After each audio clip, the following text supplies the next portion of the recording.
The smell of dog food makes me hungry. And worse than that, the smell of his crap makes me hungry when I clean it up. And so when you diet, you've essentially de-evolved. You can't think clearly, you're up all the time, nothing makes sense, brain fog, you won't eat. Coach Greg and so many people desire a ripped, shredded, single-digit body fat physique. But they don't understand the pain, suffering, what it takes to literally push yourself to that lean aesthetic physique. I've done countless videos on this. Alex Eubank, Jesse James, Vitruvian Physique, Jesse James, and of course, Coach Greg himself. But people, they still don't get it.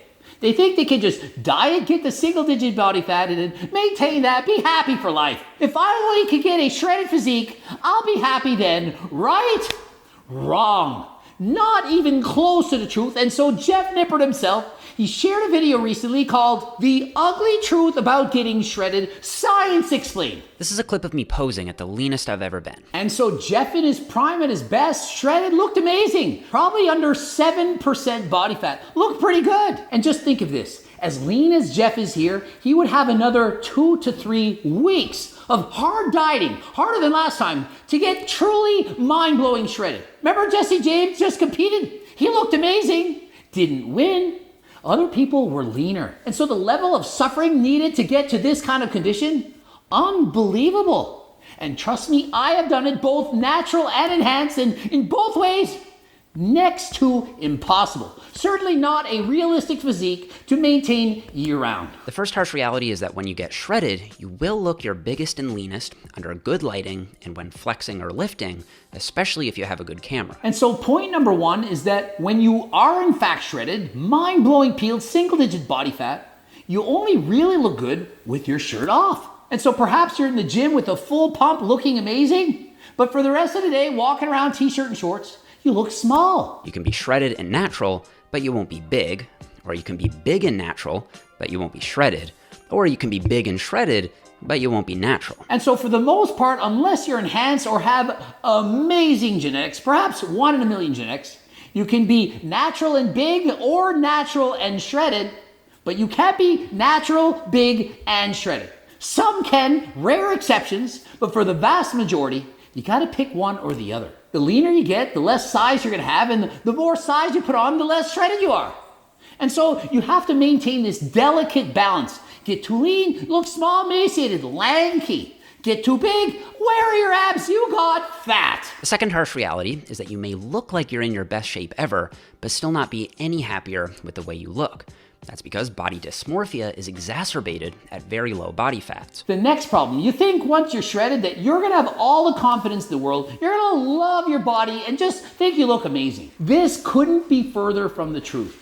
In fact, the leaner you get, oftentimes the more hyper-aware and critical you are of your own physique. Oftentimes people, they're happy with how they look. They eat, they do whatever they want, they just do cardio because it's fun. Then they enter a competition where you're judged based on how you look, and suddenly, they're never lean enough, never big enough, never satisfied. So you think once you lose the weight, you're gonna be happy? Not true. And in fact, body dysmorphia will often develop. You get into training thinking, I'll look more aesthetic, you're gonna eat healthy, lose some body fat, feel good. The problem is the better you look, the more you will compare yourself to others who are even better. It takes all of 10 seconds to scroll through Instagram, find amazing physiques. Joel Linder, Tristan Lee, Jeff Cavalier, the list goes on. And as you get leaner, bigger, you are going to be criticized, and you will in fact criticize yourself. You will be your own worst critic. And they can no longer see their physique objectively. They start noticing every little bit of fat on their body and get very critical about how they look. Another problem is this. As you lose weight, you're getting leaner, you're motivated. Every week you look at the mirror and you see you've gotten leaner. Dopamine is released, you feel better, amazing. Problem is you can only lose weight for so long. Eventually, ghrellin's gonna kick in, you're gonna get hungrier, and you simply need to eat. And so once you regain the weight, once you've seen yourself at your all-time leanest, you no longer feel lean anymore. You compare yourself to your best. And so if you're overweight and lose weight, it's great. You're comparing yourself to before when you had more body fat.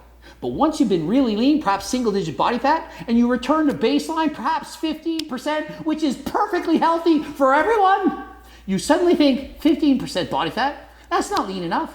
I need single-digit body fat. And then the third harsh reality is that being shredded comes with unhealthy side effects, even as a natural. And another thing, all the negative side effects that come with getting leaner. For example, once your body fat gets too low, your testosterone production goes down. In this example, it went down to 1/4 what it was at its highest. And so imagine, you diet down, look amazing, but now your testosterone level's in the dump. You're not eating enough. And with that goes a drop in libido. You can't sleep as well. Your body's keeping you up saying, eat. It's an evolutionary response saying, you haven't eaten enough. We're gonna increase cortisol. We want you to go to hunt, gather food. You need the calories. Also, lack of energy, brain fog, and hungry all the time. With the drop in leptin and increase in ghrelin, you're simply gonna be hungrier. In this example, guy said he wanted to eat dog poop. Literally, smelling dog poop, making him hungry. The smell of dog food makes me hungry.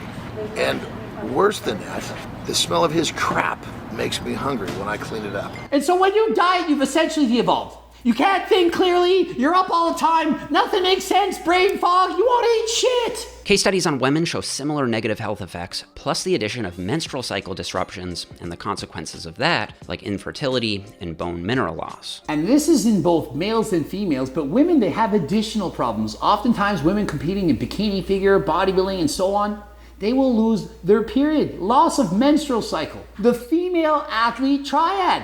And it can often take months and or years to get your period back once again. This case study on a natural figure competitor found that even 1.5 years after the competition was over, she still didn't have her period back. You can in fact lose your hair, your nails don't grow as well, you're simply not getting in the macro and micronutrients that you need.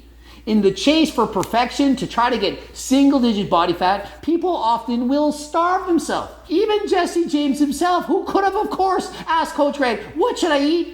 Ate 12 to 1,500 calories a day in the effort to get shredded for his competition.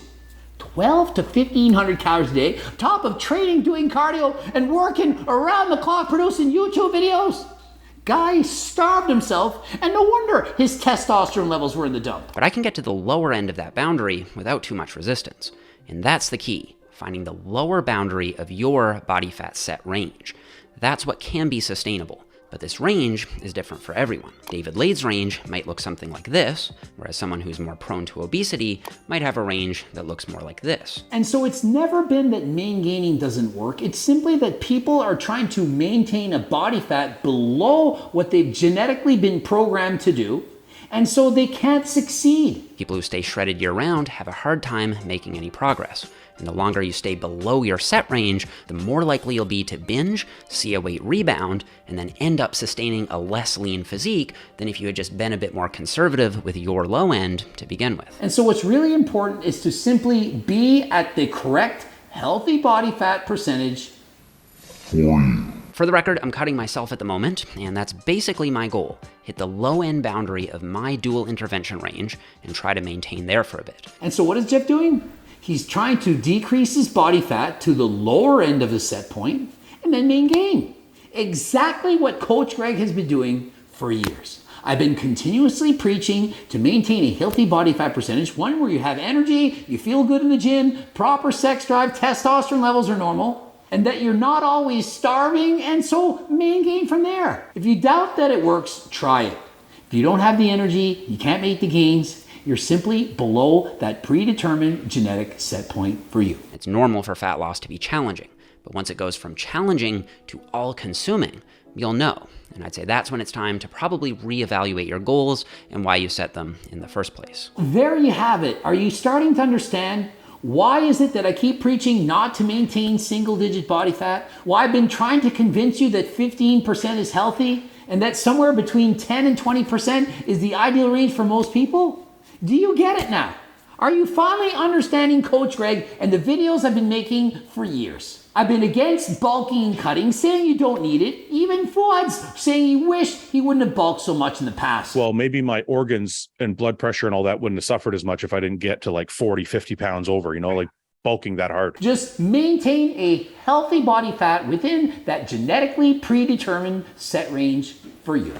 Looking for harder than last time supplements? So many to this day. Click the link in the description. Also, Circle Diet Book, the training books, the cookbooks, coaching plans by me and my team. Subscribe, click the bell button, comment for the algorithm. Check me out at gregdoucette.com, also hdltsups.com. And until next time, I am out.